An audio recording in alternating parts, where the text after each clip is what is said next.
children, one more I'm taking for today. This third one you have to do yourself. ठीक है, bar graph में represent करो कह रहा है, तो it is similar to the previous two questions which we have done. So आप इसे खुद से करेंगे. ठीक है. Fourth one, now see, the length of 40 leaves of a plant are measured correct to 1 millimeter and the data obtained is represented in the following table. Now we are given class intervals, you can see interval form में दिया है ना, and frequency is also given. तो आपसे कहता है कि draw a histogram to represent the given data. Histograms में क्या होता है कि बीच में आप bars के बीच में gap नहीं छोड़ते हो. The rectangles that we draw, we don't leave any gap between two consecutive rectangles. ठीक है.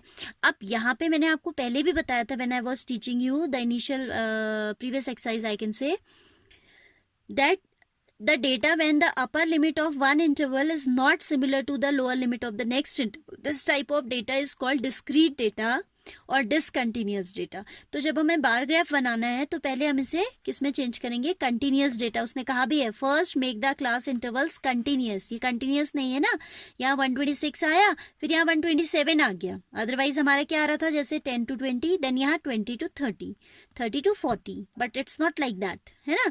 ये 10 to 19 है, फिर यहाँ 20 आ गया. तो ऐसे केस में क्या करते हैं, I am telling you first what we have to do in this kind of situation when your data is not continuous one. ठीक है, तो क्या करोगे आप, see this and this will be the last question for today. हाँ, like here we have कितना 118 to 126, then 126 to 135, ऐसा है.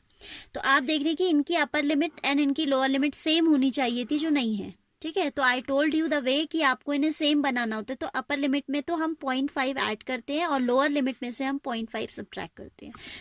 Remember, upper limit to be added with 0.5 and lower limit to be subtracted by 0.5. तो क्या हो जाएगा, देखो this will become 1. आपने इसे कंटिन्यूस में चेंज करना है ना, तो सबसे पहले वही हमें काम करना पड़ेगा, that we will have to change this data into a continuous one. तो कैसे करोगे, देखो यू विल राइट, इसको कॉपी में बनाइएगा. हाँ, टेबल 117.5, इसमें से 0.5 सब्ट्रैक्ट करते जाओ. If book is not visible you can refer your book. हाँ, इट्स नॉट विजिबल क्योंकि ये इतना ज़्यादा ले नहीं रहा है स्क्रीन. 117.5 ऐसा था ना, 118 to 126 था. तो आपको मैंने बताया कि लोअर लिमिट में से 0.5 सब्ट्रैक्ट करना है, तो ये हो जाएगा, एंड अपर में 0.5 ऐड करना है. देन इट विल बी 126.5, क्योंकि 127 में से आप 0.5 सब्ट्रैक्ट करोगे. इसको थोड़ा दिखाने की कोशिश करते हैं. ओके, अब दिखेगा, दिस इज 127. तो अब हमें इन दोनों को सेम बनाना है ना, so here we will subtract 0.5. तो क्या बनेगा, 126.5 to 136.5, 35 है 0.5. ठीक है, देन नेक्स्ट हो जाएगा, इसमें से 0.5 सब्ट्रैक्ट होगा, तो 135.5 to 144.5, सो ऑन. इसमें से 0.5 सब्ट्रैक्ट होगा, 144.5, इसमें 0.5 ऐड होगा, 153.5. Same way you have to complete the table. क्या आ जाएगा, I am verbally telling you, 153.5 to 162.5, 162.5 to 171.5, then 171.5 to 180.5. फिर से आपको मैं फॉर्मूला बता रही हूँ, करना क्या है, रूल है ये, फॉर्मूला नहीं कहेंगे. Lower limit added with 0.5 and sorry, हाँ, lower limit is added with 0.5 and upper limit is subtracted by, उल्टा लिख दिया मैंने, lower limit is to be subtracted by 0.5. ठीक है, and upper limit is subtracted by. कभी जैसे हमें कंफ्यूजन हो या कभी भूल जाते हैं, है ना, दिमागी तो है, तो उसके लिए भी ट्रिक है, आप बस इनको पकड़ के रखो, इन्हें सेम बनाना है. ये क्या है, कम है, ये ज़्यादा है, this is less, this is more. Equal करने के लिए यहाँ तो आप 0.5 करेंगे अपर लिमिट में, और लोअर में आप सब्ट्रैक्ट करेंगे, क्योंकि ये तो ऑलरेडी बड़ा है ना, इसको पीछे लाना है, we have to draw it back. 0.5 subtract, इसको आगे लाना है तो 0.5 ऐड होगा. So upper limit with +5 always and lower limit -5 5 नहीं किया 0.5, ठीक है। तो this way you have to change it into a continuous distribution. उसके बाद का काम आपको आता है, ठीक है। You will take horizontal line, you will take a vertical line, and आपको हिस्टोग्राम कह रहा है तो आप मैक्सिमम फ्रीक्वेंसी 12 है तो हमें एक स्केल कंसिडर करने की जरूरत नहीं है, ठीक है। सपोज आप कंसिडर करना चाहें तो you can take 1 centimetre equals to 2 unit और whatever suitable scale you want. ज़रूरी नहीं लग रहा मुझे स्केल लेना, 12 सेंटीमीटर तो आराम से हो जाता है ग्राफ शीट में। So I am considering the intervals are 117.5। Suppose this is 117.5, तो ये वाला हो जाएगा 126.5, देन ये हो जाएगा 135.5। अगर आपको अनटाइडी लगे तो you can take 2 centimetre as 1 bar, ऐसा भी हम कर सकते हैं, ठीक है।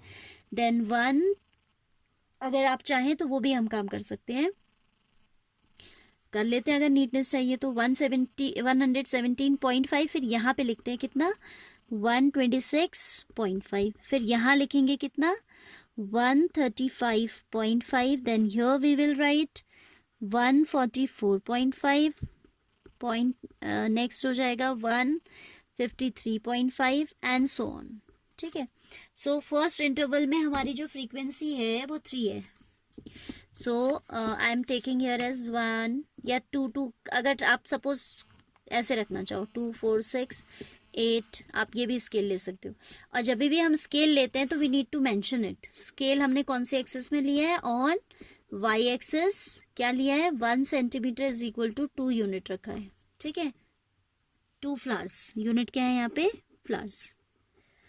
तो आपका फर्स्ट वाले इंटरवल में नंबर ऑफ फ्लावर्स इज 3, तो यहाँ 3 आएगा ना, exactly between 2 and 4, because half centimetre is equal to 1। ये तो हो गया 1, ये हो गया 3, ठीक है ना। So you need to join this, and यहाँ से ऐसे हॉरिजॉन्टल लाइन भी आ जाएगी। As it is histogram without leaving any gap, we will proceed to the next. 126 to 135 has frequency 5, तो ये हो जाएगा frequency 5। If you want, you can write above them 3, 5. Otherwise, the examiner can easily read from the graph sheet. ठीक है, ऐसा कुछ नहीं है कि लिखना ज़रूरी है, आप लिख दे तो अच्छी बात है, नहीं भी लिखेंगे यहाँ से रीड हो जाता है कि 5 आपने सही जगह पे लिया है या नहीं लिया है। Then 136 to 144 it is 9. 136 को हमने चेंज कर दिया था 135.5. Frequency is 9, so it will come somewhere here. Same way you are going to complete it. It's not necessary that you are taking the width of 2 blocks. Just for neatness I did this. आप चाहें तो 1 centimetre unit के blocks भी ले सकते हैं, bars भी ले सकते हैं, ठीक है। This is histogram. Difference between bar graph and histograph is, bar graph में आपका बीच में गैप होता है, इसमें कोई गैप नहीं होता। Now what the question is saying, draw histogram we have drawn. You will continue that, you will complete that. First, make the class intervals continuous that we have earlier only done. Is there any other suitable graphical representation? Frequency polygon होता है ना, that also is a suitable representation for this, which I will tell you later. अभी नहीं समझा रही हूँ, ठीक है। Is it correct to conclude that maximum number of leaves are 153? अब आप देखिए कि maximum तो वो होता है जिसकी frequency ज़्यादा होती है, तो frequency तो यहाँ ज़्यादा है, but still we cannot conclude that maximum number of leaves are this, because this is somewhere between 145 and 153, तो we cannot say that 153 होगा, 153 नहीं होगा, 153 and 145 के बीच में होगा। The correct, अगर इसे करेक्ट करना हो पहले तो आप लिखेंगे नो, एंड वाई के लिए रीजन हो जाएगा बिकॉज 12 लीव्स आर देयर और maximum number of leaves are there whose length is between 145 and 153। We can't say exactly 153, ठीक है। अब देखिए थोड़ा सा बताते हैं कि आपको फ्रीक्वेंसी पॉलीगन क्या होता है। फ्रीक्वेंसी पॉलीगन में इनके मिड पॉइंट्स को ज्वाइन कर दिया जाता है रूलर से, और पॉलीगन है तो यहाँ से ऐसे लेते हुए ये, और फिर लास्ट में भी ऐसे इधर को भी बनेगा। और पॉलीगन तभी होता है कि because polygon is a close figure, तो आपको जरूरी है कि आप उसे एक्स एक्सिस से ही लें और लास्ट में एक्स एक्सिस पे ही मिला दें, बस ये ध्यान रखना होता है, ठीक है। Frequency polygon I will teach you how to draw tomorrow, ठीक है। आज आप क्या करिए, you have to practise bar graph and histogram, right. So this much is enough for right now I think. अगर फ्रीक्वेंसी पॉलीगन नहीं भी अच्छे से समझ आया है, नो इशू, वो तो मैं इसलिए बता रही थी कि यही कंसेप्ट होता है, बस मिड पॉइंट्स को ज्वाइन कर देते हैं, इसलिए इसी में बता दिया, otherwise I will take it separately. Fine. इतना आप सीख लो. क्या? Bar graph, histogram, how to take scale on axes and how to draw and do with pencils neatly using ruler, otherwise I'll give you a redo.